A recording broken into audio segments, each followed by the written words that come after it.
Ladies and gentlemen, the momentum is on our side so that we can go all the way to Adelup and take over Adelup and help our people. Frank Aguon Jr. has been a force in local politics since the day he entered office as a senator. Highly popular and known for his ability to identify with common everyday people, he brings to memory the political acumen of the late Speaker Tony Anpenco. He is a tireless public servant. He has been your senator for almost 10 years. And he has always been your friend. I know this for a fact that when he says he's going to do something, he gets it done. Aguon was chairman of Ways and Means right after Guam faced the disaster of Super Typhoon Posoa. He was in charge of very meager government resources at a time when Guam's economy was at a standstill. He is now the chairman of Health, clearly not afraid of tough jobs.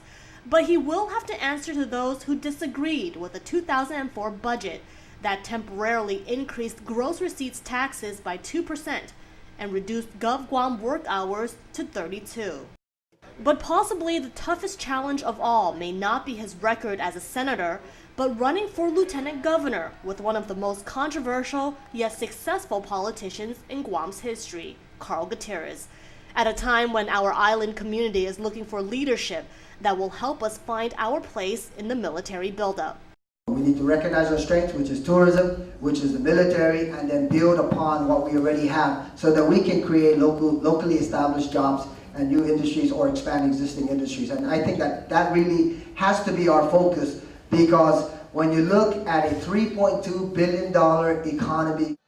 And what is most critical to the future of Guam? What should matter most to the voters of Guam? According to Aguon, it is something that cannot be replaced. There's a reason why experience counts in this upcoming election. If you understand that process, then there's nowhere else you should really lobby for resources on this military buildup other than in Washington, D.C. That's the reality of what politics is all about. For all his certainty and confidence that Gutierrez Aguon is the team for Guam, Aguon says there is a third person who is very much part of this team, the woman behind People Helping People. There's a secret weapon that the Gutierrez Aguon team has. And this is something that goes without saying.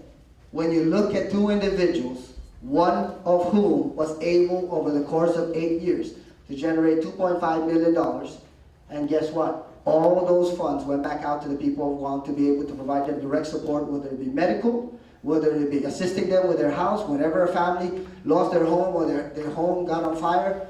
Guess what?